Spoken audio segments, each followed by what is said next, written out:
നമസ്കാരം. കഴിഞ്ഞ കുറച്ച് ദിവസങ്ങളിലായി രാഷ്ട്രീയ മേഖല അഭിമുഖീകരിക്കുന്ന വലിയൊരു പ്രശ്നം കോൺഗ്രസുമായി ബന്ധപ്പെട്ടിട്ടുള്ളതാണ്. എങ്കിൽ കൂടിയും അത് ചർച്ച ചെയ്യാതെ പോകാൻ കഴിയുന്നില്ല എന്നുള്ളതാണ്. എല്ലാ ചാനലുകളും, മുഖ്യധാരാ ചാനലുകളും, യൂട്യൂബ് ചാനലുകളും എന്ന് വേണ്ട എല്ലാ ചാനലുകളും അത് വെച്ചലക്കുന്നുണ്ട്. കാരണം ന്യൂ ഇന്ത്യൻ എക്സ്പ്രസ്സിന് കൊടുത്ത ഒരു ഇൻ്റർവ്യൂ 2 ലൈൻ മാത്രം അതിൽ നിന്ന് അടർത്തിയെടുത്ത് വിവാദമാക്കി എന്നൊക്കെ ഇപ്പോൾ ശശി തരൂർ പറയുമ്പോഴും ശശി തരൂർ സ്വീകരിച്ച നിലപാടുകൾ ശരിയായിരുന്നു. അതുമാത്രമാണോ ശരി? അതുകൊണ്ട് മാത്രമാണോ ഈ വിവാദങ്ങൾ കെട്ടടങ്ങാതെ ഇങ്ങനെ നിൽക്കുന്നത്? ശാന്തിവിള ദിനേശ് നമ്മോട് പ്രതികരിക്കുന്നു. അപ്പോൾ ഞാനീ പറഞ്ഞു വെച്ചത് ചേട്ടൻ കേട്ടില്ലേ, ഈ ശശി തരൂരുമായിട്ട് ബന്ധപ്പെട്ടിട്ടുള്ളൊരു വിഷയമാണ് നമുക്കിന്ന് കൈകാര്യം ചെയ്യേണ്ടത്.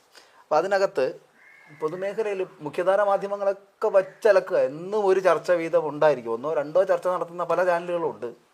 യൂട്യൂബ് ചാനലുകളൊക്കെ ഇദ്ദേഹം പ്രധാനമന്ത്രി വരാകും എന്നൊക്കെ രീതിയിൽ വെച്ച് അലക്കുന്നുണ്ട്.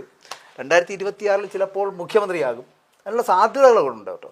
അപ്പോൾ UDF പാനലിൽ മത്സരിച്ച് കോൺഗ്രസിൻ്റെ സ്ഥാനാർത്ഥിയായി നിന്ന് 4 പ്രാവശ്യം വിജയിച്ച ഒരു വ്യക്തി കൂടിയാണ്. ജനഹൃദയങ്ങളിൽ എനിക്കുള്ള സ്വാധീനം മറ്റാർക്കുമില്ല എന്ന് ഉറക്കെ വിളിച്ചു പറയുകയും മുഖ്യമന്ത്രിയാകാൻ സർവാത്മനാ യോഗ്യൻ ഞാനാണെന്ന് വിളിച്ചു പറയുകയും ചെയ്യുന്ന തരത്തിലേക്ക് ശശി തരൂർ എത്തിയിരിക്കുന്നു എന്നാണോ ഈ തുറന്നു പറച്ചിലിൽ നിന്ന് നമ്മൾ മനസ്സിലാക്കേണ്ടത്? എന്താണ് ദിനേശേട്ടൻ മനസ്സിലാക്കുന്നത്? ഒന്ന്, ഇപ്പോൾ VK കൃഷ്ണൻ, ഞാൻ സ്കൂളിൽ പഠിക്കുന്ന കാലത്ത് തെങ്ങടയാളത്തിൽ സ്വതന്ത്രനായിട്ട് മത്സരിച്ച് തിരുവനന്തപുരം പാർലമെൻറ്റിൽ ജയിച്ച ആളാണ്. ഇപ്പോൾ നമ്മുടെ വിദേശകാര്യമന്ത്രിയായിരിക്കുന്ന ജയശങ്കർ, ഒരു പരിധി വരെ വേണമെങ്കിൽ ഗഡ്കരി. അതായത് 24 മണിക്കൂറും ഈ രാഷ്ട്രീയക്കാരൻ്റെ കുപ്പായം ഇട്ട് രാഷ്ട്രീയ ചിന്തകളുമായി അവനെ വെട്ടി അവിടെ വെട്ടി ഇവിടെ വെട്ടി അവിടുന്ന് വെട്ടിച്ച് ഇവിടുന്ന് വെട്ടിച്ച് എന്നുള്ള ചിന്തകൾക്കപ്പുറം രാജ്യത്തെപ്പറ്റി, വർത്തമാനകാല രാഷ്ട്രീയത്തെപ്പറ്റിയൊക്കെ നല്ല ബോധമുള്ള ആളുകൾ തലപ്പത്ത് വരുന്നത് നല്ലത് എന്ന് വിശ്വസിക്കുന്ന ഒരാളാണ് ഞാൻ. അറിഞ്ഞോ അറിയാതെയോ മാധവിക്കുട്ടി തിരുവനന്തപുരം പാർലമെൻറ്റ് മത്സരിച്ചപ്പോൾ ഞാനായിരുന്നു ഇന്നയൻ്റ്. കാരണം ഇടതുപക്ഷ മുന്നണി അവരുടെ ഇന്നയൻ്റ് ആവാനുള്ള സീറ്റിൻ്റെ മുഴുവൻ എഴുതി വാങ്ങിച്ചിരുന്നു. അങ്ങനെ വെള്ളായണി ജംഗ്ഷനിലുള്ള വെള്ളായണി മുക്കിലുള്ള ബൂത്തിലെ മാധവിക്കുട്ടിയുടെ ഇന്നയൻ്റ് ഞാനായിരുന്നു. ഞാൻ പറയുന്നത് ONV കുറുപ്പ് സാറിനെ തോൽപ്പിച്ച നാടാണ്. അതെ, അതും ആര് തോൽപ്പിച്ചെന്ന് നിങ്ങൾ ആലോചിച്ചു. ഒരു രാഷ്ട്രീയമായിട്ടും സാമൂഹികമായിട്ടും ഒരു ബന്ധമില്ലാത്തൊരു മനുഷ്യൻ തോൽപ്പിച്ച നാടാണ്. MM ഗോവിന്ദൻ നായരെ തോൽപ്പിച്ച നാടാണ്. അപ്പോൾ ഒരുപാട് അങ്ങനത്തെ തോൽവികൾ പറയാനുണ്ട്. പക്ഷേ അപ്പോഴും ഞാൻ പറയുന്നത്, ഇപ്പോൾ തന്നെ വിദേശകാര്യമന്ത്രി ജയശങ്കർ, അദ്ദേഹത്തിനൊരു രാഷ്ട്രീയക്കാരൻ്റെ വേഷം പോലും ഇല്ല. ഒരു സെക്രട്ടേറിയറ്റിലെ ഒരു അണ്ടർ സെക്രട്ടറി ഡ്രസ്സേ ഉള്ളൂ. എനിക്കിഷ്ടമാണ് അദ്ദേഹത്തിന്. നമ്മുടെ വിദേശകാര്യ നയങ്ങളെക്കുറിച്ചായാലും ശരി, ലോകത്തെവിടെയെങ്കിലും ഒരു കാര്യത്തിൽ ഇടപെടുന്നതിലായാലും ശരി, ജയശങ്കറിൻ്റെ ഒരു പവർ എന്ന് പറയുന്നത് ഈ ശൂലവും കാവ്യം കൊണ്ട് നടക്കുന്ന സ്റ്റൈലല്ല, പഴഞ്ചൻ ചിന്തയല്ല. അതാണ് ഞാൻ പറയാൻ വന്നത്. അപ്പോൾ കേരളത്തിൽ നിങ്ങളെടുക്കൂ, കേരളത്തിൽ ഇപ്പോഴത്തെ കോൺഗ്രസ് എടുക്കൂ. കോൺഗ്രസ്സിൽ ജനപ്രിയനായ ഒരു നേതാവ് ഉണ്ടോയെന്ന് ചോദിച്ചാൽ ഇപ്പോൾ വർത്തമാനകാല ഇതിൽ ഉമ്മൻചാണ്ടിയോടുകൂടി അത് അവസാനിച്ചു. അങ്ങനെ ആ ഉമ്മൻചാണ്ടിയുടെ പോസ്റ്റിലേക്ക് വരുമെന്ന് ഞാൻ വിശ്വസിച്ച ഒരാളായിരുന്നു രമേശ് ചെന്നിത്തല. വാ തുറന്നാൽ മണ്ടത്തരേ പറയും. അത് അങ്ങനെ പോയി കിട്ടി. മറ്റേ ഒരു മുസൽമാനെ ഗൾഫിൽ വിളിച്ച് സംസാരിച്ചൊരു കാര്യം കോയെന്ന് എന്താ പറഞ്ഞിട്ട്, അയാൾ പൊന്നാനിയിലുണ്ട്, അപ്പോഴാണ് ഗൾഫിലെന്ന് പറഞ്ഞ് വിളിച്ച് സംസാരിച്ചത്. എന്താ കേട്ട് കാര്യങ്ങൾ മറ്റേ അങ്ങനെ ഒരുപാട് അബദ്ധങ്ങൾ ഇപ്പോൾ ചാടിയ ആളാണ് രമേശ് ചെന്നിത്തല. ഇടയ്ക്ക് NSS അടക്കം, പെരുന്ന പോപ്പടക്കം എല്ലാം വരും തള്ളി പറയും ചെയ്യും. ഇപ്പം പെരുന്ന പോപ്പടക്കം യഥാർത്ഥ നായർ, അതും രമേശിന് ഭയങ്കര ദോഷം ചെയ്യും. കാരണം അന്ന് രമേശ് ചെന്നിത്തല പറഞ്ഞു, എന്നെ ഒരു നായരുടെ കള്ളിയിൽ പെടുത്താൻ നോക്കണ്ട, ഞാൻ അങ്ങനെ ഒരു ജാതിയുടെയോ മതത്തിൻ്റെ വാലിൽ നിൽക്കുന്ന ആളല്ല. പക്ഷേ ഇപ്പോൾ എന്ത് പറ്റുന്ന പണിക്കര് തന്നെ അല്ല, ഇയാൾ തന്നെ പോപ്പ് തന്നെ ആ കള്ളി കയറ്റി. അതിനു മുമ്പ് ശശി തരൂരിനെയും കയറ്റി. ഡൽഹി നായരെന്ന് പറഞ്ഞ് ആക്ഷേപിച്ചു. പിന്നെ പറഞ്ഞു നല്ല കറകളഞ്ഞ കേരള നായരാണ്, പാലക്കാട് നായരാക്കി. അപ്പം ഞാൻ പറയുന്നത് വർത്തമാനകാല കേരളത്തിൽ ഇപ്പം തന്നെ ധനകാര്യ വകുപ്പ് മന്ത്രിയായിട്ട് തോമസ് ഐസക് ഇരിക്കുന്ന കാലത്ത് ലോട്ടറി വിവാദം അടക്കമുള്ള ഒരുപാട് ഇഷ്യൂസിൽ VD സതീശൻ ഇടപെട്ടപ്പോൾ എനിക്ക് ഭയങ്കര ബഹുമാനം തോന്നിയ ഒരാളാണ്. തീർച്ചയായിട്ടും. പക്ഷേ പ്രതിപക്ഷ നേതായപ്പോൾ ഇതുപോലൊരു കൂതറയെ ഞാൻ കണ്ടില്ല. ഭയങ്കരമായിട്ട് ദയനീയ പരാജയമായി. ഞാൻ കൂതറാന്നേ പറയുള്ളൂ. അത്ര നിലവാരമില്ലാത്തവനായിപ്പോയി. ഏതിനെയും കയറി എതിർക്കുക, എന്ത് മണ്ടത്തരങ്ങളും നിയമസഭയിൽ സ്പീക്കറെയൊക്കെ വെല്ലുവിളിക്കുന്നു. ഡയസി കയറിയിട്ട് അയാൾ സ്പീക്കർ, നിങ്ങൾ മറ്റേ എന്നാ പഠിപ്പിക്കണ്ട, ഞാൻ 50 വർഷമായിട്ട് ഞാൻ MLA ആണെന്ന്. 50 വർഷം MLA ആവുന്ന നല്ല ക്വാളിറ്റി. 1 വർഷമായാലും ശരി, ആ പെരുമാറുന്ന രീതി ഇപ്പം എന്തൊക്കെ പറഞ്ഞാലും ഞാൻ കേട്ടെ. റിയാസ് എന്ന് പറഞ്ഞൊരു മന്ത്രിയുണ്ട്, ഇവിടെ എല്ലാവരും ആക്ഷേപിക്കുന്ന മുഖ്യമന്ത്രിയുടെ മരുമോൻ മന്ത്രിയെന്ന്. ആ റിയാസിൻ്റെ വായിൽ നിന്ന് എപ്പോഴെങ്കിലും ഒരു മണ്ടത്തരമോ ധാർഷ്ട്യമോ വരും നിങ്ങൾ കണ്ടിട്ടുണ്ട്? ഇത് സതീശൻ പ്രതിപക്ഷ നേതാവായതോടുകൂടി അയാൾ കോൺഗ്രസ്സിലായാലും ശരി ഭരണകക്ഷിയോടായാലും ശരി പെരുമാറുന്ന ഒരു സമീപനം ആർക്കും ഇഷ്ടമില്ലാത്ത ഒരു കൂതറ സമീപനം. ഭയങ്കര ധാർഷ്ട്യം മാത്രമല്ല, നമുക്ക് പുച്ഛം തോന്നും അയാളോട്. അയാളുടെ ശരീരഭാഷ തന്നെ ഒരു പുച്ഛമാണ്. ഇപ്പോൾ എല്ലാവരോടും പുച്ഛം. അദ്ദേഹം വലിയ ഞാനൊരു ഒന്നൊന്നര ആള് ഇയാൾ നമ്മളെല്ലാം പറയുന്നത് എന്താ, പിണറായി വിജയൻ പത്രക്കാരോട് കടക്ക് പുറത്തെന്ന് പറഞ്ഞു. ഇയാൾ പച്ചയ്ക്ക് പറയാം നിന്നെ ഞാൻ ഇവിടുന്ന് ഇറക്കി വിടുന്നു പത്രസമ്മേളനത്തില്ല. പക്ഷെ അതിവിടെ മനോരമമാർക്ക് വേണ്ടല്ലോ. മനോരമമാർക്ക് ഇതൊന്നും വാർത്തയല്ലല്ലോ, പിണറായി എന്ത് പറയുന്നു എന്നുള്ളതാണല്ലോ വാർത്ത. അപ്പോൾ ഒരു പത്രക്കാരൻ, ഞാൻ പറഞ്ഞ ആ പത്രക്കാരൻ അപ്പം എണീറ്റിട്ടുണ്ട്, തൻ്റെ കുടുംബസ്വത്താണോ എന്ന് ചോദിക്കണ്ടേ? താൻ പ്രതിപക്ഷ നേതാവെന്ന് പറഞ്ഞാൽ കേരളത്തിൻ്റെ പ്രതിപക്ഷ നേതാവാണ്, താൻ ഇറക്കിവിടാൻ താൻ ആരോടോ ഒന്ന് കേൾക്കണ്ടേ? ഞാൻ പത്രക്കാരനാവത്ത നന്നായി എന്ന് പലപ്പോഴും എനിക്ക് തോന്നുന്നു.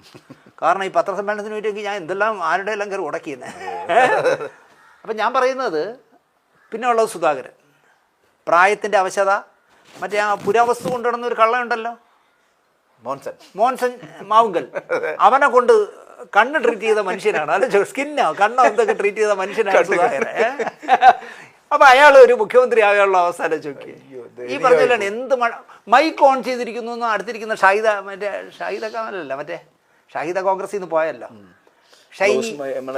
ഷാനിമോൾ ഉസ്മാൻ പറഞ്ഞു മൈക്ക് മൈക്ക് മൈക്ക് മൈക്ക്. അപ്പോഴും പറഞ്ഞു മൈക്കാ, മറ്റേ എന്ന് പറഞ്ഞ മലയാളത്തിൽ തമിഴിൽ തലമുടിയെ പറയുന്ന ചീത്ത വിളിക്കുന്നു. ആര്? സതീശനെ, പ്രതിപക്ഷ നേതാവില്ല. ഇയാൾ കേരളത്തിലെ മുഖ്യമന്ത്രി ആയുള്ള അവസ്ഥ ആലോചിച്ചു.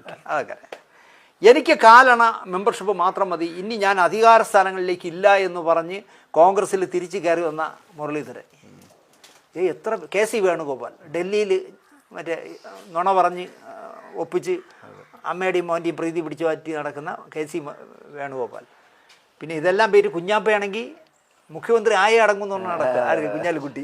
അല്ല, അത് ഈ 2026 അതൊക്കെ സംഭവിക്കും. അല്ല, സംഭവിക്കാതിരിക്കാൻ മലയാളി മനസ്സിലാക്കട്ടെ. ഇതൊക്കെ ഞാൻ അത്രേ പറയുള്ളൂ. മലയാളി ഈ മുസ്ലിം ലീഗിന് UDF നിൽക്കുമ്പോൾ തന്നെ എന്തായിരുന്നാലും അവർക്ക് 10 വർഷത്തിലധികം ഒന്നും പ്രതിപക്ഷത്തിരിക്കാൻ കഴിയില്ല. പൊളിഞ്ഞു പോളിസായി. പിന്നെ 2026 അവരെന്തായിരുന്നാലും LDF അധികാരത്തിൽ വന്നാലും UDF അധികാരത്തിൽ വന്നാലും അവരുണ്ടാവും, മുസ്ലിം ലീഗ് ഉണ്ടാവും.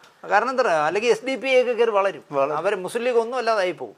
പാണക്കാട് തങ്ങളെ മാത്രം പ്രതീക്ഷയിൽ കടാക്ഷത്തിൽ എത്ര കാലം ഒരു പാർട്ടി നിൽക്കില്ല, അധികാരമില്ലാതെ. അപ്പോൾ ഈ പറഞ്ഞ ഇത്രയും മുഖ്യമന്ത്രിമാർക്കിടയിൽ ഞാൻ പറയും കേരളത്തിലെ മുഖ്യമന്ത്രിയാവാൻ സർവ്വതാ യോഗ്യൻ ശശി തരൂരാണെന്ന് പറയും. അത് ഇന്നലെ മിനിയാന്ന് ഞാനൊരു ഇത് കണ്ടു, LDFിലെ ഏതോ നേതാവ്, മാസ്റ്റർ പാർട്ടിയിലെ ഏതോ ഒരു നേതാവ് പറഞ്ഞിരിക്കുന്നു, കോൺഗ്രസ് തള്ളിക്കളഞ്ഞാൽ ശശി തരൂർ അനാഥനാകില്ല. തോമസ് ഐസക് അല്ലേ? അപ്പോൾ ഈ പറഞ്ഞ പോലെയാണ്, തോമസ് ഐസക്കും ഒരു നിയതമായ ഒരു രാഷ്ട്രീയക്കാരൻ്റെ കുപ്പായിട്ട് നടക്കുന്ന ഒരാളല്ല. അപ്പോൾ തോമസ് ഐസക് പറഞ്ഞ ആ വരികൾക്കിടയിലൂടെ ഞാൻ വായിച്ചു നോക്കിയപ്പോൾ എന്തുകൊണ്ട് 2026 ഇലക്ഷനിൽ LDF വീണ്ടും അധികാരത്തിൽ വരുമെന്നാണ് ഞാൻ വിശ്വസിക്കുന്നത്. തീർച്ചയായിട്ടും. കാരണം യുവമാരെല്ലാം കൂടി UDF എല്ലാം കൂടെ വരുത്തുന്നതാണ്. യുവമാരെല്ലാം കൂടെ അല്ല, ഭരണത്തിൻ്റെ മികവ് അതൊക്കെ വിടാം, സെക്കൻഡറി. പക്ഷേ അങ്ങനെ ഒരു അവസ്ഥ വരികയും എന്തുകൊണ്ട് ഒരു പരീക്ഷണം നടത്തിക്കൂടാ? ശശി തരൂരിനെ മുഖ്യമന്ത്രിയാക്കിക്കൊണ്ട് LDFന് എന്തുകൊണ്ട് കേരളത്തിൽ അടുത്ത 5 വർഷം ഭരിച്ചുകൂടാ? കേരളത്തിൻ്റെ സ്വഭാവം മാറും. തീർച്ചയായിട്ടും സ്വഭാവം മാറും കേരളത്തിൽ. മനസ്സിലായോ? ഈ ചെയ്യണമെന്നാണ് ഞാൻ പറഞ്ഞത്. കാരണം എന്താ അറിയോ, പെരുന്ന പോപ്പും മറ്റേ കണിച്ചുകുളങ്ങര പോപ്പും എല്ലാം എനിക്ക് പിന്തുണയും കൊടുക്കും. അങ്ങനെ ഒരു ഷോക്ക് ട്രീറ്റ്മെൻറ്റ് കോൺഗ്രസ്സിന് കിട്ടുമോ എന്നാണ് ഞാൻ ഇപ്പോൾ ആലോചിച്ചുകൊണ്ടിരിക്കുന്നത്. കാരണം ഇവന്മാരെല്ലാം കൂടി ചാടിച്ച് അയാളെ പുറത്താക്കണം. ദിവസവും ഈ മുരളീധരനൊക്കെ പറയുന്ന കമൻറ്റുകളൊക്കെ നിർദോഷമായ കമൻ്റ് എന്ന് വിചാരിക്കാം. പക്ഷേ അത് കേൾക്കുമ്പോൾ പിന്നെ ആലോചിക്കുമ്പോഴാണ് മനസ്സിലാവണം ഭയങ്കരമായിട്ട് അയാളെ ഇൻസൾട്ട് ചെയ്യുക. യൗമാരെ പോലെ ഈ രാഷ്ട്രീയം ഉപജീവനമാക്കിയവർ മാത്രമേ തലപ്പത്ത് വരാവൂന്ന് ഇവരൊക്കെ കുടുംബ പോലെ കൊണ്ടു നടക്കുക. ഞാൻ കേട്ടെ, മുരളീധരന്, ശശി തരൂരിനെ ആക്ഷേപിക്കുന്ന മുരളീധരൻ എന്ത് യോഗ്യതയുണ്ട്? അച്ഛൻ്റെ കെയർ ഓഫ് ഇല്ലായിരുന്നെങ്കിൽ അയാൾ എവിടെയെങ്കിലും എത്തുമോ? എത്തൂല. അയാളൊക്കെ ശശി തരൂരിനെ വിമർശിക്കുക എന്നൊക്കെ പറഞ്ഞു. അയാൾ വിവരമുള്ള ആളല്ലേ, കേന്ദ്രത്തിൽ പിടിപാടുള്ള ആളല്ലേ, മറ്റേ ഹൈക്കമാൻഡിൽ ഇതുള്ളല്ലേ, ഇത് ദേശീയ സമിതിയിലൊക്കെ ഉള്ളതല്ലേ എന്നൊക്കെ, ACC സമിതിയിലൊക്കെ ഉള്ളതല്ലേ എന്നൊക്കെ പറയുന്നു. പക്ഷേ ഞാൻ പറയുന്നത് എംപിമാരെല്ലാം കൂടെ അവസാനം സഹിക്കെട്ട അയാളെ അവധിയിൽ നിന്ന് പുകച്ച് ചാടിക്കുമോ എന്നാണ് എനിക്ക് പേടി. അങ്ങനെ പുകച്ച് ചാടിച്ചാൽ വേറൊരു ദോഷം എന്താണെന്ന് ചോദിച്ചാൽ, പാർലമെൻറ്റിൽ ഉപതെരഞ്ഞെടുപ്പ് വന്നാൽ രാജീവ് ചന്ദ്രശേഖർ ജയിച്ചു കളയുമെന്നാണ് എനിക്ക് അതിനേക്കാളും പേടി. BJP വീണ്ടും ചിലപ്പോൾ BJP എനിക്ക് ജയിക്കാം. കാരണം ഒരു 5000 കോടിയൊന്നും മുടക്കാനായിട്ട് യാതൊരു മടിയും ഉണ്ടാവില്ല. കാരണം കഴിഞ്ഞ പാർലമെൻറ്റ് ഇലക്ഷനിൽ കേരളത്തിൽ ഏറ്റവും കൂടുതൽ കാശ് ചിലവാക്കിയ നിയമമണ്ഡലം തിരുവനന്തപുരമാണ്. ആ തിരുവനന്തപുരത്ത് ആട്ടോറിക്ഷക്കാരൻ്റെ വോട്ടും ചോദിച്ചിട്ട് മറ്റേ ഇയാൾ നമ്മളെ പന്നിയം പോയി 10 രൂപ കടം വാങ്ങിക്കും. ഒരു വോട്ട് 10 രൂപ തരാൻ പറഞ്ഞാൽ ആരും കൊടുക്കും? ആലോചിച്ച് വോട്ട് അവിടെ പോയി. പിന്നെ CPIക്ക് ഒരു ഗുണമുള്ളത് എന്താണെന്ന് വെച്ചാൽ എത്ര കാലം തോറ്റാലും സീറ്റ് വിട്ടു കൊടുക്കില്ല. ഞങ്ങളുടെ അഭിമാന പ്രശ്നമാണ്, ഞങ്ങൾ നേതാക്കൾ, ഞങ്ങൾ മത്സരിക്കുന്ന സ്ഥാനാർത്ഥി ഇല്ലെങ്കിൽ ഞങ്ങൾ തിരുവനന്തപുരം വിടില്ല. ചില സീറ്റുകളെ അവർ വിടില്ല. വാസ്തവത്തിൽ അതൊക്കെ വിട്ടുകൊടുക്കുന്നത് നല്ലതാണ്. ഇപ്പോൾ ഞാൻ അറിയുന്നു VD സതീശനെതിരെ ഇത്തവണ LDFിൽ CPM ആയിരിക്കും മത്സരിക്കുന്നത്. CPIയുടെ സീറ്റാണ്, അത് വാങ്ങിക്കാൻ സാധ്യതയുണ്ട്, വച്ചു മാറാൻ സാധ്യതയുണ്ട്. അതുപോലെ ചിലപ്പോൾ അവിടുന്ന് സതീശനും മാറാനുള്ള സാധ്യതയുണ്ട്. സതീശനും അവരൊന്ന് പരവൂര് വീഴാനുള്ള സാധ്യത കണ്ടു തുടങ്ങിയിരിക്കുകയാണ്. സതീശൻ ഇപ്പോൾ നോട്ട് കെട്ടിരിക്കുന്നത് എറണാകുളത്തിൽ. അതായത് എറണാകുളത്ത് വന്നിട്ട് ഇപ്പോൾ നമ്മളിപ്പോൾ നമ്മുടെ ഉമ മണ്ഡലത്തിലേക്ക് എത്തുക എന്നുള്ളതാണ്. അതെ, തൃക്കാക്കരയിൽ എത്തുക എന്നുള്ളതാണ് അദ്ദേഹം ലക്ഷ്യമിടുന്നത്. അപ്പൊ അതിനുള്ള സാധ്യതകൾ അവിടെ LDF ചിലപ്പോൾ CPMന് സാധ്യതയുണ്ട്. അവിടുത്തെ ഭയങ്കര എതിർപ്പ് ഒരുപാട് എതിർപ്പ് വന്നിട്ടുണ്ട്. അപ്പോൾ അതുകൊണ്ട് തന്നെ ഞാൻ പറയുന്നു ഗോപ, ശശി തരൂരിനെ LDFനും UDFനും പരീക്ഷിക്കാവുന്ന ഒരു നല്ല മുഖ്യമന്ത്രി സ്ഥാനാർത്ഥിയാണ്. അപ്പോൾ മുസ്ലിം ലീഗിൻ്റെയും ലീഗ് ഇപ്പോൾ എന്തോ അകന്ന് നിൽപ്പുണ്ടെങ്കിൽ പോലും ലീഗിൻ്റെയും സമസ്ത അടക്കമുള്ള അവരുടെ ആ പോഷക സംഘടനകളുടെയും NSSൻ്റെയും SNDPയുടെയും പിന്തുണ ശശി തരൂരിന് കിട്ടാൻ സാധ്യതയുണ്ട്. ഇവിടെ എനിക്ക് സംശയം ഉണ്ടാകുന്നത് ഈ രമേശ് ചെന്നിത്തല എപ്പോഴും ഇപ്പം ദിനേശേട്ടൻ പറഞ്ഞ പോലെ ചില മണ്ടത്തരങ്ങളൊക്കെ പുള്ളി ചെയ്യാറുണ്ട്, അതിൽ ഞാൻ ചാടാറുമുണ്ട്. ഒരു പ്രതിപക്ഷ നേതാവ് എന്ന നിലയിൽ അദ്ദേഹം കാണിച്ചിട്ടുള്ള പെർഫോമൻസ് ഒന്നും അത്ര പോരെ, പരാജയമായിരുന്നു. അപ്പൊ അതൊക്കെ കൊണ്ട് അതുകൊണ്ടാണ് ഇയാൾ ഓവർ സ്മാർട്ട് കളിക്കുന്നത്. അതായത് രമേശ് ചെന്നിത്തലയ്ക്ക് പറ്റിയ അബദ്ധം എനിക്ക് പറ്റരുതെന്ന് വിചാരിച്ചിട്ടാണ് ഇയാൾ സ്ഥാനത്തും അസ്ഥാനത്തും കയറി മങ്കത്തരങ്ങൾ ഇങ്ങനെ അഴിച്ചുവിടും. ഇല്ലെങ്കിൽ നല്ല നേതാവാണ് VD സതീശൻ. അത് അവരല്ലേ തോമസ് ഐസക്കിന്റെ അതിലൊക്കെ എനിക്ക് ഭയങ്കര ഇഷ്ടമായിരുന്നു, പഠിച്ച് ചെയ്യുന്ന ആളെന്നാണ് വിചാരിച്ചിരുന്നത്. പക്ഷേ ഇപ്പൊ തന്നെ നിങ്ങൾ ആലോചിച്ചു, ബ്ലൂബെറി പാലക്കാട്ട് വന്നാൽ ഇവിടെ കുടിയന്മാരുടെ എണ്ണം കൂടുതലാണ് പുള്ളി പറയണേ. നമുക്ക് എത്ര ലക്ഷം ലിറ്റർ സ്പിരിറ്റാണ് കർണാടകയിൽ നിന്ന് വരണേ. അത്രയും പൈസ നമ്മളെ കേരളത്തിന് കിട്ടുമെങ്കിൽ എന്തായാലും ഇവിടെ കുടിയന്മാർ കുറയുന്നില്ല. ഒരിക്കലും ഓണത്തിനായാലും ക്രിസ്മസിനായാലും ചാലക്കുടി എത്ര കുടിച്ചു, അതിനേക്കാളും ഞങ്ങൾ 5 ലക്ഷം ലിറ്റർ കൂടുതൽ ഞങ്ങൾ കുടിച്ചു എന്ന് പറഞ്ഞാൽ ഓരോ ജില്ലയും മത്സരിക്കുക. അപ്പോൾ കുടിയന്മാരൊന്നും ഈ KCBC ഒക്കെ അത് മനസ്സിലാക്കാത്തതെന്ന് എനിക്ക് മനസ്സിലാവുന്നില്ല. അങ്ങനെയുള്ള സംസ്ഥാനത്ത് നമുക്ക് ആവശ്യമുള്ള സ്പിരിറ്റ് നമ്മുടെ സംസ്ഥാനത്ത് ഉണ്ടാക്കാൻ ഒരു കമ്പനി വരികയാണെങ്കിൽ എന്തുകൊണ്ട് ഒരു പെർമിഷൻ കൊടുക്കണ്ട? മദ്യം നമ്മൾ ഈ പറഞ്ഞ പോലെ നമ്മൾ മദ്യ ഉപയോഗം കൂടുന്നു, മദ്യത്തിന്റെ ഉപഭോഗം അല്ല, മദ്യ ഉപയോഗം കുറഞ്ഞ ആന്റണിയുടെ കാലത്ത് കുറഞ്ഞതിന്റെ തിക്താനുഭവം നമ്മളിപ്പോൾ അനുഭവിക്കണം. ഈ 5 പിള്ളേരെ 5 വീട്ടിൽ 5 പേരെ കൊന്നതൊക്കെ മയക്കുമരുന്നിന്റെ അമിതമായ ഉപയോഗം ഉണ്ടായത് ഈ മദ്യ നിരോധനം വന്നതോടെയാണ്. മറ്റേ നേരെ മറിച്ച് കേരളത്തിൽ നല്ല മദ്യം കൊടുക്കുന്ന, സ്പിരിറ്റ് കൊടുക്കുന്ന നല്ല ഷാപ്പുകളും നല്ല കള്ള് ഷാപ്പുകളും ഒക്കെ ഉണ്ടായിരുന്നെങ്കിൽ ഈ കഞ്ചാവും ഈ LSD ഒക്കെ വന്ന് കയറില്ലായിരുന്നു. ഇപ്പം എന്ത് പറ്റുന്ന കേരളത്തിലെ പുതിയ ജനറേഷൻ മുഴുവൻ ഒരു 13 വയസ്സായ കുട്ടികളെല്ലാം ലഹരിക്ക് അടിമകളായി. ഞാൻ പറയുന്നത് അല്ല, അതുകൊണ്ട് ഞാൻ പറയുന്നത് ബ്ലൂബെറി പോലുള്ള ഒരു ഏത് വന്നാലും ഇവൻ പറയുന്നത് എന്താണെന്ന് പറയും. ഈ സതീശൻ ഇവനെന്ന് അറിയാതെ പറഞ്ഞു പോയതാ. സതീശൻ പറയുന്നത് ഞങ്ങൾ വന്നാൽ അതിനെ പൂട്ടും, കേരയിൽ ഞങ്ങൾ വന്നാൽ ഞങ്ങൾ പൂട്ടും, ഗെയിൽ പൈപ്പ് പദ്ധതി പൂട്ടും, ഒന്നും തുറക്കുമെന്ന് പറയില്ല. ഇപ്പോൾ ആഗോള മറ്റേ വ്യവസായ സംഗമം നടന്നല്ലോ കൊച്ചിയിൽ മെനങ്ങാന്ന്. അതിൽ സതീശൻ പ്രസംഗിച്ചത് കേട്ടോ, പ്രതിപക്ഷത്തിൻ്റെ കലവറയില്ലാത്ത പിന്തുണ. എന്നിട്ട് പുറത്തിറങ്ങിയിട്ട് പറയണത് ഇതൊന്നും നടക്കൂല പുല്ല്. അല്ല, ഈ എതിർപ്പുകൾ ഇപ്പോൾ ബ്രൂവറി ആണെങ്കിലും ഇതുപോലുള്ള ബാക്കിയുള്ള സംവിധാനങ്ങളിലാണെങ്കിലും അദ്ദേഹം സ്വീകരിക്കുന്ന നിലപാടുകൾ പലപ്പോഴും ഒരിക്കലും സംസ്ഥാനത്തിനും ഗുണം ചെയ്യുന്നില്ല. അപ്പൊ ഇവിടെ ഞാൻ തീരദേശ റോഡ് വന്നാലേ വിവരം അറിയുമെന്ന് പറഞ്ഞ ആളാ. ഇപ്പൊ പളവളവള കെട്ടിയിട്ടിരിക്കുക തീരദേശ റോഡുകൾ മാത്രമായിട്ട്. ഇനി സതീശൻ യാത്ര ചെയ്യണ മുഴുവൻ അതിലായിരിക്കും. ഇപ്പൊ പറയാണ് കിഫ്ബി കണ്ടവൻ്റെ നിന്ന് പലിശക്കെടുത്താണല്ലോ ഇതെല്ലാം ചെയ്യണേ. ആ പൈസ തിരിച്ചടയ്ക്കണമെങ്കിൽ നമുക്ക് ചില സോഴ്സുകൾ ഉണ്ടാക്കണം. അപ്പോൾ 400 കിലോമീറ്റർ കുണ്ടിട്ട റോഡുകളിലൂടെ പോണതിനേക്കാൾ മണിക്കൂർ വ്യത്യാസത്തിൽ തീരദേശ റോഡിൽ കൂടെ പോകാമെങ്കിൽ, കിഫ്ബിയുടെ റോഡിൽ കൂടെ പോകാമെങ്കിൽ 2 അല്ലെങ്കിൽ 10 ആവട്ടെ ടോൾ കൊടുക്കണമെന്ന് പറയാം. ഓരോയിടത്തും ടോൾ കൊടുക്കില്ലെന്ന് മാത്രമല്ല, ടോൾ പിരിക്കാൻ വയ്ക്കുന്ന ആളുടെ എല്ലാം അടിച്ചു പൊളിക്കുമെന്നാണ് മുരളീധരൻ പറഞ്ഞിരിക്കുന്നത്. മുരളീധരൻ പിള്ളേരെ ഇറക്കി വിട്ടിട്ട് കുട്ടിക്കുരങ്ങന്മാരെ കൊണ്ട് ചോറ് വരിക്കും പോലെ പിള്ളേരെ ഇറക്കി വിടാല്ല. മുരളീധരൻ PC ജോർജ് നിൽക്കുമ്പോൾ നിൽക്കില്ല, അത് നിൽക്കില്ല, പോയി വലിച്ചോട് പിടിച്ചൊക്കെ ഇടും. അത് PC ജോർജേ നിൽക്കുള്ളൂ. അപ്പോൾ മുരളീധരൻ അങ്ങനെയൊന്നും പറയാൻ പാടില്ല. ഒരു പൊതുപ്രവർത്തകൻ പറയാൻ പാടില്ലാത്ത വർത്തമാനമാണ് അയാൾ പറഞ്ഞത്. അയാൾ അടിച്ചൊടിക്കുമെന്ന്. കിഫ്ബിക്ക് വേണ്ടി പൈസ പിരിക്കാൻ ടോൾ ബൂത്തുകൾ ഉണ്ടാക്കിയാൽ ആ ബൂത്തുകളൊക്കെ അടിച്ചൊടിച്ച് ഒരു 10-15 പിള്ളേർ ഒരു 5 വർഷം ജയിലിൽ കിടക്കും. ഇത്രയേ ഉണ്ടാവുള്ളൂ. നേരെ മറിച്ച് നമ്മൾ 1000 കോടി ചിലവാക്കി ഒരു പുതിയ റോഡ് കൊണ്ടുവരികയാണെങ്കിൽ ആ റോഡിൻ്റെ പൈസ കിട്ടുന്നത് വരെയെങ്കിലും ഇപ്പോൾ കേന്ദ്രം പിരിക്കുമ്പോൾ മുരളീധരൻ പോകാത്തത്, തിരുവല്ലത്ത് നിന്ന് ഒരു അടിയുണ്ടാക്കാത്തത് വിവരം അറിയും. ജയിലിടിഞ്ഞാൽ വെളി വരില്ല. അത് ഹൈവേ അതോറിറ്റിയുടെ ഇതെന്താണെന്ന് എനിക്ക് മനസ്സിലാവില്ല. ഇതെന്താണ് ഈ പ്രതിപക്ഷത്തിരിക്കുമ്പോൾ. പക്ഷേ അപ്പോഴും എനിക്ക് ഗോവനോട് പറയാനുള്ളത് രാഷ്ട്രീയം പറയല്ല, ക്രിയാത്മകമായ നല്ല കാര്യങ്ങൾക്കൊക്കെ കലവറയില്ലാതെ പ്രതിപക്ഷത്തിരുന്നപ്പോൾ ഇടതുപക്ഷം സപ്പോർട്ട് ചെയ്തിട്ടുണ്ട്. പക്ഷേ ഇപ്പോൾ സതീശൻ ചെയ്യുന്ന അങ്ങനെയല്ല. ഉമ്മൻചാണ്ടി പോലും ചെയ്തിട്ടുണ്ട് കേട്ടോ. നേരെ മറിച്ച് ഇപ്പോൾ സതീശൻ ചെയ്യുന്നത് എന്ത് കൊണ്ടുവരുമെന്ന് പറഞ്ഞാലും ഞങ്ങൾ മുടക്കും, ഞങ്ങൾ മുടക്കും, കേരളത്തിൽ വേണ്ട. അല്ല, ഇവിടെ ഇപ്പൊ ഞാൻ ഈ മുഖ്യമന്ത്രി സ്ഥാനാർത്ഥികളുടെ കാര്യം പറഞ്ഞപ്പോൾ ഈ കോൺഗ്രസിനകത്ത് 5ഓളം മുഖ്യമന്ത്രി സ്ഥാനാർത്ഥികളുണ്ട്.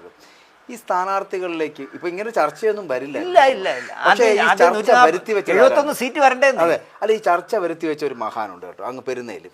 ആ NSSന്റെ കരുത്തനായ സാരഥി എന്തെന്ന് പറയുമ്പോൾ ഒരു ദിവസം ഇതുപോലെ പറയുകയാണ്, എന്തുകൊണ്ടും യോഗ്യൻ രമേശ് ചെന്നിത്തലയാണെന്ന് പറഞ്ഞാൽ എനിക്കായിട്ട് തോന്നിയത് സത്യത്തിൽ ഈ സുമാരൻ നായർ ചെയ്ത ഒരു പരിപാടി എന്ന് പറഞ്ഞാൽ രമേശ് ചെന്നിത്തലയെ സതീശനോ മുരളിക്കോ വേണ്ടി ഒരു പണി പണിഞ്ഞാണോ എന്ന് തോന്നുന്നു. അല്ല, അങ്ങനെ തോന്നുമ്പോ രമേശ് ചെന്നിത്തല ചിലപ്പോൾ വിചാരിച്ചിരുന്നു എനിക്ക് വേണ്ടിയിട്ട് ഒരു സ്വപ്നം കണ്ടു. അതെ, പക്ഷേ ഇവിടെ ചെയ്തിരിക്കുന്നത് അല്ല, അവിടെ മുതലാണ് രമേശ് ഈ കൂടുതൽ ഇപ്പം പത്രങ്ങളിലൊക്കെ വന്നു തുടങ്ങിയത്. 2 പ്രതിപക്ഷ നേതാവാണ് ഇപ്പൊ സംസാരിക്കുന്നത്. ഇപ്പൊ എന്തും പറയാം, രണ്ടുപേരും പറയും, എന്തും പറയും. കുറച്ചുകൂടെ ആധികാരികമായി ഞാൻ സതീശൻ പറഞ്ഞതുപോലെ ഞാനും പറയുന്നു, സതീശൻ പറഞ്ഞതാണ് ശരി എന്ന് പറഞ്ഞിട്ട് ഇയാളുടെ പത്രസമ്മേളനം, ഇയാൾ പറഞ്ഞു കഴിഞ്ഞാൽ ഉടനെ സതീശന്റെ പത്രസമ്മേളനം. കാരണം മുഖ്യമന്ത്രിക്ക് വേണ്ടി അടിപിടി 71 സീറ്റ് കിട്ടാതെ എങ്ങനെയാണ് മുഖ്യമന്ത്രി ആവുന്നത്? അത് നടക്കുന്ന കാര്യമല്ലല്ലോ. അത് ഇങ്ങനെയാണ് ഇവരുടെ അവരുടെ എന്തോ സർവേയിൽ തന്നെ അവർ 60 സീറ്റ് എന്തോ അവർക്ക് കിട്ടാൻ സാധ്യതകൾ പറയുന്നു.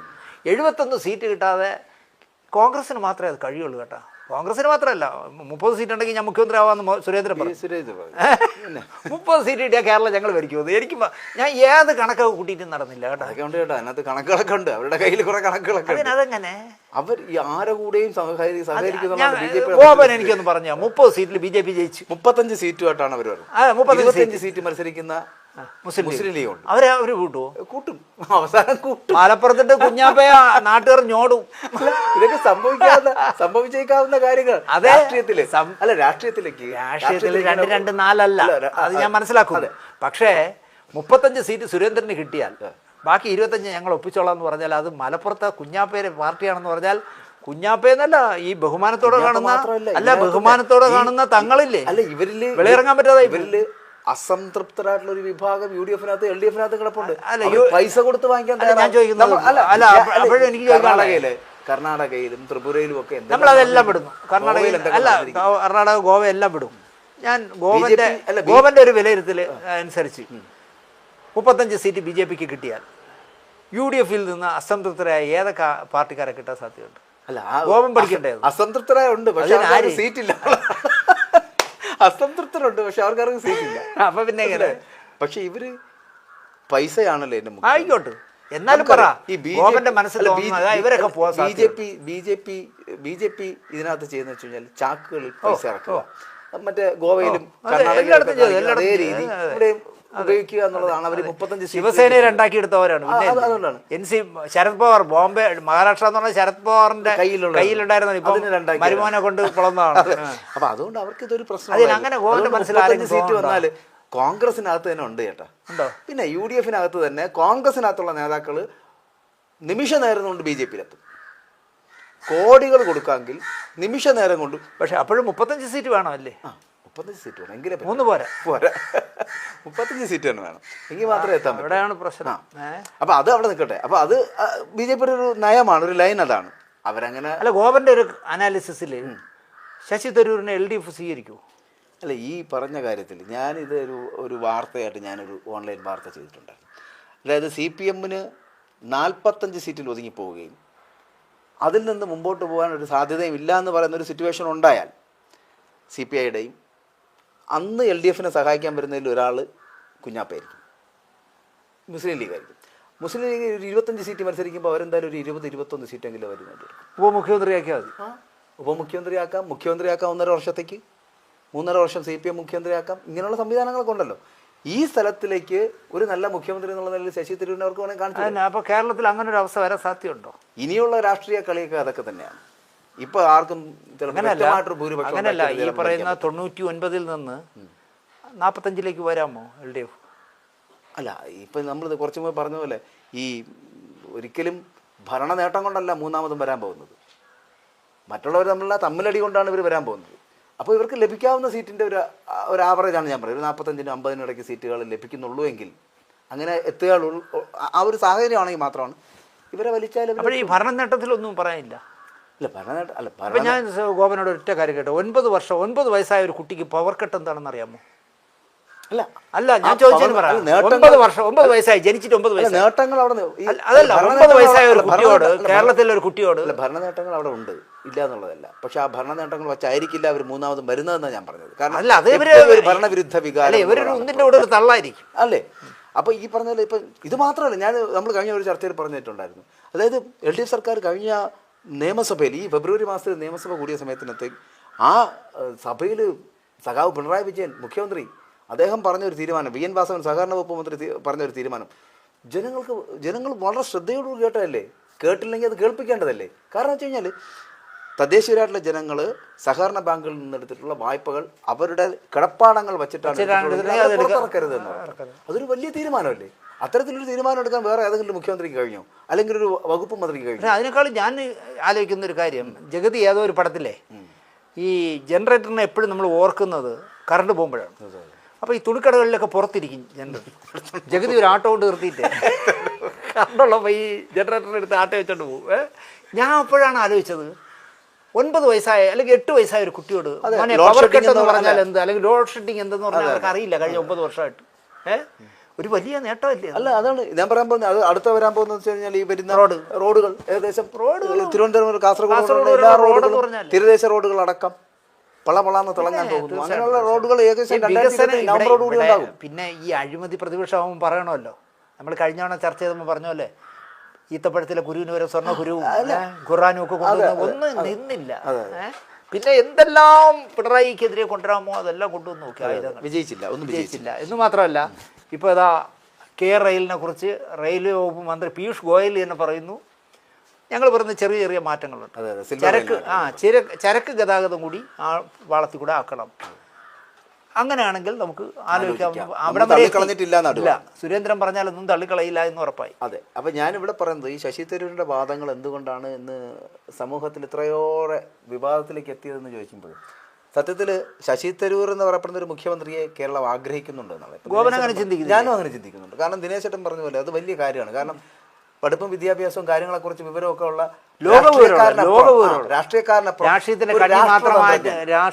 രാഷ്ട്രീയത്തിന്റെ കണ്ണിലൂടെ മാത്രം എല്ലാം നോക്കിക്കാണാത്ത, അതാ അങ്ങനെ ഒരു രാഷ്ട്രീയക്കാരനപ്പുറം ഒരു രാഷ്ട്രതന്ത്രജ്ഞനായിട്ടുള്ള ഒരാളാണ് ഈ ശശി തരൂർ എന്ന് പറയുന്നത്. പുള്ളിയുടെ ബാക്കിയുള്ള പക്ഷെ അങ്ങനെയുള്ള ഒരാൾ കേരളം ഭരിച്ചാൽ കുറച്ചുകൂടി മെച്ചമാകും, കാര്യത്തിൽ സാധ്യതയുണ്ട്. പക്ഷെ അത് ഈ പറയുന്ന പോലെ കോൺഗ്രസിനകത്തോ UDF-നകത്തോ നിന്നാൽ അദ്ദേഹത്തിന് നടക്കാൻ ഒരിക്കലും സാധ്യതയില്ല. തോപ്പിക്കുകയും ചെയ്യും. അതാണ് ഏറ്റവും വലിയ പ്രത്യേകത. ഹരിപ്പാട് തോറ്റിരിക്കും, അത് ഇവരെ തന്നെ തോപ്പിക്കും. അതിന്റെ ഭയമാണ് സതീശൻ അവിടുന്ന് വരുന്നത്. എന്ന് മാത്രമല്ല, ഹരിപ്പാട്ടിൽ നിന്ന് ആ സീറ്റ് ജയിച്ച പാവം ബാബു പ്രസാദ് എന്നൊരു പാവം മനുഷ്യൻ ജയിച്ച സീറ്റാണ്, കരഞ്ഞുകൊണ്ടാണ് മാറിക്കൊടുത്തത്. അപ്പം അതിനുശേഷം രമേശ് ചെന്നിത്തല ഇത്രയും ഈ 9 വർഷത്തിനിടയിൽ ഒരു സഹായമൊക്കെ ചെയ്തിട്ടില്ല, മുമ്പും ചെയ്യാറില്ല. അതെ. ഞാൻ ബാബു പ്രസാദിനെ കാണുമ്പോൾ ഈ പത്മരാജൻ ട്രസ്റ്റിൻ്റെ ആളാണ്. അപ്പോൾ ഞാൻ ബാബു പ്രസാദിനെ കാണുമ്പോൾ കാലയ്ക്ക് ഒരു ഹതഭാഗ്യനായ മനുഷ്യൻ. കാരണം ജനങ്ങളുടെ വോട്ട് കൊണ്ട് ജയിച്ച ഒരു മനുഷ്യനെ പുല്ലുപോലെ തൂക്കിയെടുത്ത് എറിഞ്ഞിട്ട് പാർലമെന്റിൽ തോറ്റവും കയറി ആ സീറ്റിൽ നിന്ന് ജയിച്ചതാണ്. ഇപ്പം നമ്മൾ ഈ ശശി തരൂരുമായിട്ട് ബന്ധപ്പെട്ട് വരുന്ന വിഷയങ്ങളിലേക്ക് വരുമ്പോൾ ഈ ബാക്കിയുള്ളവർ പരസ്പരം തോറ്റ് പിന്നാണ് അങ്ങോട്ടും ഇങ്ങോട്ടും തോറ്റ് മിക്കവാറും റെഡിയാക്കും. നിയമസഭയിലേക്ക് മത്സരിക്കാനുള്ളൊരു അവസരം ശശി തരൂരിന് ലഭിക്കുകയും അത് ലഭിക്കാൻ ഇവർ കൊടുക്കൂല. പക്ഷേ അദ്ദേഹത്തിനെ ഉൾക്കൊള്ളാൻ പറ്റുന്ന ഒരു പാർട്ടി, ഇപ്പം ദിനേശ് നേരത്തെ പറഞ്ഞ പോലെ നമ്മുടെ പഴയ ധനകാര്യമന്ത്രി തോമസ് ഐസക് പറഞ്ഞ വാചകം, അനാഥനാവില്ല എന്ന് പറഞ്ഞ ഒരു വാചകം വളരെ വലുതല്ലേ. അതിനെ നമ്മൾ കണ്ടില്ല എന്ന് വയ്ക്കാൻ പറ്റുമോ? AK ബാലൻ പറഞ്ഞ എന്താണെന്ന് അറിയാമോ? AK ബാലൻ പറഞ്ഞ ശശി തരൂരിനെ പോലൊരു നേതാവ് ഏതൊരു പാർട്ടിയിലാണെങ്കിലും മികവുറ്റ നേതാവായിരിക്കും. പിന്നെ തീർച്ചയായും. അപ്പോൾ അങ്ങനെ പറയുന്ന ആ വാദങ്ങൾ എന്ന് പറഞ്ഞാൽ നമുക്ക് കേട്ടില്ല എന്ന് നോക്കാൻ പറ്റില്ല. CPM നാളെ ഇദ്ദേഹത്തിനെ കണ്ടില്ല എന്ന് അടിക്കാനും പറ്റില്ല. ഇനിയിപ്പോൾ പിണറായി വിജയൻ 81 വയസ്സാവുകയാണ് 2026 ആകുമ്പോഴത്തേക്കും. പാർട്ടിയുടെ ആനുകൂല്യങ്ങൾ ലഭിക്കുമോ അല്ലെങ്കിൽ അദ്ദേഹത്തിൻ്റെ ശാരീരിക അവസ്ഥകൾ അതിന് സമ്മതിക്കുമോ എന്നറിയില്ല. അങ്ങനെയാണെങ്കിൽ അദ്ദേഹത്തെ മാറേണ്ടി വരും. പിണറായി വിജയൻ എന്ന് പറയുന്ന മുഖ്യമന്ത്രി മാറേണ്ടി വരുന്നൊരു സാഹചര്യം ഉണ്ടായാൽ അടുത്തത് ആര് എന്നൊരു ചോദ്യം ഉണ്ടാവും. അപ്പോൾ വീണ്ടും ഒരു അധികാരവും വീണ്ടും ഒരു മന്ത്രിസഭയും ഒക്കെ ഉണ്ടാവുകയാണെന്നുണ്ടെങ്കിൽ വേണമെങ്കിൽ രാഷ്ട്രീയ കളികളാണ് എപ്പോഴാണ് ഇതൊക്കെ മാറുന്നത്. ഇപ്പോൾ നമ്മളിപ്പോൾ ഇത് പറഞ്ഞു നമ്മൾ ഇത് പറഞ്ഞു കഴിയുമ്പോൾ നമ്മുടെ ഇതിൻ്റെ താഴെ വന്നിട്ട് കമന്റ് ഇട്ട് നമുക്ക് തെറിയ വിഷയം നടത്തുന്ന ഒരുപാട് പേരുണ്ടാവും. എങ്കിലും പറയുന്ന സാധ്യതകളാണ് അത് നമ്മൾ ഇതിന്റെ സാധ്യതകളെ പറയുന്നത്. അല്ല നമ്മളാരും ഈ പറയുന്ന പോലെ രാഷ്ട്രീയ വിചക്ഷണ അതെ അത്തരത്തിലുള്ള വിശാരദന്മാരൊന്നുമല്ല നമ്മൾ. അത് ആദ്യമേ പറയുകയാണ്. പക്ഷേ എങ്കിലും ചിലപ്പോൾ ചില സാധ്യതകൾ രാഷ്ട്രീയമാണ്, പലതും സംഭവിക്കാം, പല മാറ്റങ്ങളും ഉണ്ടായേക്കാം. അങ്ങനെ വരികയാണെങ്കിൽ ശശി തരൂർ എന്ന് പറയപ്പെടുന്ന വ്യക്തിയെ സ്വീകരിക്കാൻ അല്ലെങ്കിൽ അദ്ദേഹത്തിൻ്റെ നയങ്ങളെ സ്വീകരിച്ച് അദ്ദേഹം ഉണ്ടാക്കാൻ ശ്രമിക്കുന്ന വികസന സ്വപ്നങ്ങളെ കാണാൻ UDF-ന് കഴിയുന്നില്ല. അങ്ങനെയാണെങ്കിൽ LDF-ന് തന്നെയല്ലേ സാധ്യത? ദിനേശേട്ടൻ തന്നെ കാണുന്ന അങ്ങനെയാണ്. അല്ല, ഞാൻ അങ്ങനെയാണ് കാണുന്നത്. കാരണം എന്താ അറിയോ, ഞാൻ നേരത്തെ പറഞ്ഞാൽ VK കൃഷ്ണമേനോനെ പോലെ നല്ല കേന്ദ്രമന്ത്രിയായിരുന്നില്ലേ? VK കൃഷ്ണമേനോനെ പോലെ, അല്ലെങ്കിൽ ഇപ്പോഴത്തെ വിദേശകാര്യമന്ത്രി ജയശങ്കറിനെ പോലെ, അല്ലെങ്കിൽ ഗഡ്കരിയെ പോലെ. ഗഡ്കരി എനിക്ക് ഭയങ്കര ഇഷ്ടമാണ്. കാരണം എന്താ പറയുക, കേരളത്തിൻ്റെ റോഡിൻ്റെ സാധ്യതകൾ മുഴുവൻ എല്ലായിടത്തും അയാൾ ഇവിടുന്ന് ഒരുപാട് പാര പോയിട്ട് പോലും അയാൾ ചിരിച്ചുകൊണ്ട് തള്ളിക്കളഞ്ഞ ആളാണ്. എന്നിട്ട് എല്ലാം പിണറായി പറഞ്ഞ എല്ലാ കാര്യങ്ങളും റോഡിന് വേണ്ടി ചെയ്തു. അതുപോലെ തന്നെ പിണറായിയും ഗഡ്കരി പറയുന്ന ഏതും കേൾക്കുമായിരുന്നു. അല്ല, നല്ലൊരു നേതാവാണ്, നല്ല നേതാവ്. കാരണം ഈ പറഞ്ഞ കാവിക്കുപ്പായി വിട്ട് നടക്കുന്ന ആളല്ല, എപ്പോഴും എക്സിക്യൂട്ടീവ് സ്റ്റൈലിലാണ്. എനിക്ക് അതുകൊണ്ട് അദ്ദേഹത്തെ ഭയങ്കര ഇഷ്ടമാണ്. അപ്പോൾ ഞാൻ പറയുന്ന അതുപോലുള്ള ഒരു ഭരണകർത്താവ് എന്നുള്ള നിലയ്ക്ക് ചിലപ്പോൾ ശശി തരൂരിനെ LDF എടുക്കേണ്ടി വരുന്നൊരവസ്ഥ വന്നാൽ, കേരളത്തിലെ മുഖ്യമന്ത്രിയാക്കിയാൽ കേരളത്തിൻ്റെ വികസന സ്വപ്നങ്ങൾ വീണ്ടും ചിറകടിച്ച് പറക്കും എന്ന് വിശ്വസിക്കുന്ന ഒരാളാണ് ഞാൻ. പക്ഷേ അപ്പോഴും ഞാൻ ഗോപൻ പറഞ്ഞൊരു കാര്യം, അവർക്ക് വീണ്ടും UN സെക്രട്ടറി ജനറലായിട്ട് മത്സരിക്കണം. ഒരിക്കൽ കൂടി മോഡിയുടെയൊക്കെ സപ്പോർട്ടുണ്ടെങ്കിൽ, അല്ലെങ്കിൽ കോൺഗ്രസിൻ്റെയും BJP സപ്പോർട്ടുണ്ടെങ്കിൽ ചിലപ്പോൾ മത്സരിക്കാൻ സാധ്യതയുണ്ട്. അതെ, ഞാനത് അതിൻ്റെ കാര്യം വെച്ച് കഴിഞ്ഞാൽ ഈ പറഞ്ഞതുപോലെ ഈ UN സെക്രട്ടറി ജനറലായി മത്സരിക്കണം, ന്യൂയോർക്കിൽ താമസമാക്കണം, ഇതൊക്കെയാണ് അദ്ദേഹത്തിൻ്റെ ഈ വലിയ സ്വപ്നങ്ങൾ. കാരണം വെച്ചാൽ അദ്ദേഹം ഈ പറഞ്ഞ പോലെ കേരളത്തിലെത്തി 4 വർഷത്തോളം അദ്ദേഹം ഇവിടുത്തെ തിരുവനന്തപുരത്തിൻ്റെ MP ആയിട്ട് മത്സരിച്ച് ലോക്സഭയിൽ വലിയ ചലനങ്ങൾ സൃഷ്ടിക്കാൻ കഴിയുമെന്നൊക്കെ അദ്ദേഹം ശ്രമിച്ചു നോക്കി 4 തവണ, ഏകദേശം 20ഓളം വർഷമാകാൻ പോകും. അപ്പോൾ അങ്ങനെയുള്ള ഒരാൾക്ക് ഇനി രാഷ്ട്രീയം എന്ന് പറയപ്പെടുന്നില്ല. അത് അദ്ദേഹം ക്രൈസ് പോയി. ഒന്നാമത്തെ കാര്യം, ഇതുപോലൊരു പാർട്ടിയിലായതുകൊണ്ട് കോൺഗ്രസ് എന്ന് പറയപ്പെടുന്ന ഈ പിന്നിൽ നിന്ന് കുത്തുന്നവരുടെ പാർട്ടിയിൽ നിൽക്കുന്നത് ആകപ്പാടെ ശശി തരൂരിന് എനിക്ക് തോന്നിയിട്ടുള്ളത് ഈ ചാവടി യന്ത്രങ്ങൾക്ക് പോണ പരിപാടി മാത്രമേ ഇപ്പം നടക്കുന്നുള്ളൂ. അല്ല, ഇവിടെ ഒന്നും ചെയ്യാൻ. പിന്നെ മറ്റേ റോഡിൽ വെക്കുന്ന ലൈറ്റ് ശശി തരൂർ വക, ഇത് മാത്രമേ ഉള്ളൂ. ശശി തരൂരിൽ നിന്ന് അതൊന്നും അല്ല കിട്ടേണ്ടത്. അതാണ്. അപ്പോൾ അങ്ങനെയുള്ളൊരു നേതാവിനെ ഉപയോഗിക്കാൻ കഴിയാത്ത ഒരു പാർട്ടിയായി തരംതാണ് പോയി കോൺഗ്രസ്. അപ്പോൾ ഈ ശശി തരൂരിൻ്റെ ഇപ്പോഴത്തെ സ്വപ്നങ്ങൾ എന്ന് പറയപ്പെടുന്നത് ഈ ഇവിടുത്തെ രാഷ്ട്രീയത്തിൽ അല്ലറ ചില്ലറ രാഷ്ട്രീയത്തിൽ നിൽക്കലല്ല, ലോക്കൽ നേതാവല്ല. അതെ, ലോക നേതാവാവുക, ലോകത്തോട് സംവദിക്കുക എന്നൊക്കെയാണ് ശശി തരൂർ. എത്ര കളിയടിച്ചാലും ശരി, ഇന്ത്യൻ പ്രധാനമന്ത്രി ആവാൻ യോഗ്യനായ. കാരണം ഞാൻ ആലോചിക്കുന്നത്, മോഡിയുടെ ഏറ്റവും വലിയ പരിമിതി എന്ന് പറയുന്നത് ഭാഷയാണ്. അതെ, മോഡി ശശി തരൂരാണ് ഇന്ത്യൻ പ്രധാനമന്ത്രിയെങ്കിൽ ലോക നേതാക്കളുമായിട്ട് എത്ര ഭാഷ അറിയാം. ഭാഷ ഒരു പ്രശ്നമല്ല.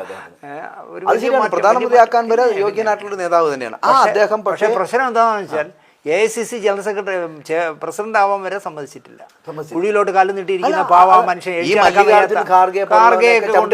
അല്ല, അയാളെ പോലെ കൊണ്ട് ഈ രാഹുൽ ഗാന്ധിയെങ്കിലും, സോണിയ പോട്ടെ, രാഹുൽ ഗാന്ധിയെങ്കിലും ഒരിക്കലും ശശി തരൂരിനെ പോലെ ഒരാളിനെ AICC പ്രസിഡന്റ് ആക്കണമായിരുന്നു. അല്ല, അതെന്താ അറിയാമോ, രാഹുൽ ഗാന്ധി എന്ന് പറഞ്ഞു കഴിഞ്ഞാൽ KC വേണുഗോപാലിനെ പോലൊരു പുഴു, അത്തരത്തിലുള്ള ഒരുത്തനുള്ളിടത്തോളം കാലം രാഹുൽ ഗാന്ധി ചിന്തിക്കാനുള്ള കഴിയില്ല. കാരണം അദ്ദേഹത്തിന്റെ ചിന്തകൾ തലച്ചോറിലാണ് അപ്പൊ ആ KC വേണുഗോപാലിനെ പോലെ ഒരു കോൺഗ്രസ്സുകാരൻ ഉള്ളിടത്തോളം കാലം രാഹുൽ ഗാന്ധിയുടെ കോൺഗ്രസ് ഇവിടെ രക്ഷപ്പെടാൻ പോകുന്നില്ല, ചാരമായി തീരും. അപ്പൊ ശശി തരൂരിനെ പോലെ ഒരാളൊക്കെ പിന്തുണയ്ക്കാൻ നിൽക്കില്ല. KC വേണുഗോപാലിനെ എങ്ങനെ താഴെ ഹൈക്കമാൻഡിൽ നിന്ന് കെട്ടി താഴെ മുഖ്യമന്ത്രിയാകാന്ന് വിചാരിച്ചുകൊണ്ടിരിക്കുന്നവനാണ്. അപ്പൊ അങ്ങനെയുള്ള ഒരുത്തൻ എന്തായിരുന്നാലും ഈ ശശി തരൂരിനെ പോലെ ഒരാളെ സപ്പോർട്ട് ചെയ്യില്ല. അപ്പൊ അതുകൊണ്ട് തന്നെ കോൺഗ്രസിനുള്ളിൽ ഇദ്ദേഹത്തിന്റെ എല്ലാ സംവിധാനങ്ങളും അടഞ്ഞു കഴിഞ്ഞു. അതുകൊണ്ട് തന്നെ അദ്ദേഹം ഇതിൽ സത്യം പറഞ്ഞാൽ ചിലപ്പോൾ വ്യാകുലപ്പെട്ടായിരിക്കും അദ്ദേഹം തിരികെ പോകുന്നത്. ഈ UN സെക്രട്ടറി ജനറലിലേക്ക് ഒന്ന് മത്സരിക്കണമെങ്കിൽ ഇന്ത്യൻ പാർലമെന്റിന്റെ അംഗീകാരം വേണം, മറ്റൊന്ന് ഇന്ത്യൻ സർക്കാരിന്റെ അംഗീകാരം വേണം, ഒപ്പം പ്രധാനമന്ത്രിയുടെ അംഗീകാരം. അതുകൊണ്ട് മാത്രമായിരിക്കണമെന്നില്ല, എങ്കിൽ കൂടി അദ്ദേഹം ചില നല്ല കാര്യങ്ങൾ പറഞ്ഞ കാര്യങ്ങൾ 100% കേന്ദ്ര ഗവൺമെന്റിനെ കുറിച്ചും സംസ്ഥാന ഗവൺമെന്റിനെ കുറിച്ചും അദ്ദേഹം സംസാരിച്ചത് ഞാൻ അതിനെ രാഷ്ട്രീയ കണ്ണിലൂടെ അല്ല കാണുന്നത്. അയാളൊരു വികസന സ്വപ്നത്തിൽ അയാൾ പറഞ്ഞിട്ടില്ല, ഞാൻ റെക്കോർഡുകൾ വെച്ചാണ് സംസാരിച്ചത്, അല്ല DFI കൊണ്ടുവന്ന പഠന പത്രിക വെച്ചിട്ടല്ല. പക്ഷെ അതും ആലോചിച്ചു, കേന്ദ്ര ഗവൺമെന്റ് ഏജൻസി ആണ് റെക്കോർഡ് ഇട്ടിരിക്കുന്നത്, അത് അംഗീകരിക്കില്ല എന്ന് പറയുന്ന കോൺഗ്രസ്. അവിടെയാണ് ഈ പാർട്ടിയുടെ നോക്കാം. 2026 ശശി തരൂർ കേരള രാഷ്ട്രീയത്തിൽ ഒരു മിന്നുന്ന പ്രകടനം കാഴ്ചവെക്കട്ടെ എന്ന് നമുക്ക് ആഗ്രഹിക്കാനേ പറ്റും. ചിലപ്പോൾ നമുക്ക് ഈ പറഞ്ഞ വലിയ മാറ്റങ്ങളൊക്കെ ഉണ്ടാകാൻ പറ്റുന്ന ഒരു സംവിധാനവും ശശി തരൂരിന്റെ ഈ വിവാദം കൊണ്ട് ചിലപ്പോൾ ഉണ്ടാവും. അങ്ങനെ തന്നെയാണ് നമുക്ക് പറഞ്ഞ് അവസാനിപ്പിക്കാനും കഴിയുന്നത്. എന്തായാലും 2026 മാറ്റങ്ങളുടെ കാലഘട്ടമായിരിക്കും എന്നുള്ള കാര്യത്തിൽ സംശയമില്ല. കാരണം രാഷ്ട്രീയ കളരിയിൽ പലതരത്തിലുള്ള ചുവടുകൾ വെച്ചുള്ള മുന്നേറ്റം നടത്താൻ പല നേതാക്കന്മാരും ഇറങ്ങുമ്പോൾ അതിൽ ചിലപ്പോൾ ഒരു പടി മുന്നിൽ നിൽക്കുക ശശി തരൂർ എന്ന ഈ വിശ്വപൗരനായിരിക്കും എന്നുള്ള കാര്യത്തിൽ സംശയമില്ല. ചിലപ്പോൾ കേരളത്തിൻ്റെ മുഖ്യമന്ത്രി വരെ ആയേക്കാം. അതിനുള്ള സാധ്യതകൾ ഈ രാഷ്ട്രീയ കളത്തിലുണ്ട് എന്നുള്ള കാര്യത്തിലും സംശയമില്ല. അതാണ് ദിനേശ് ചേട്ടനും പറഞ്ഞ് അവസാനിപ്പിക്കുന്നത്. ദിനേശ് ചേട്ടന് നന്ദി.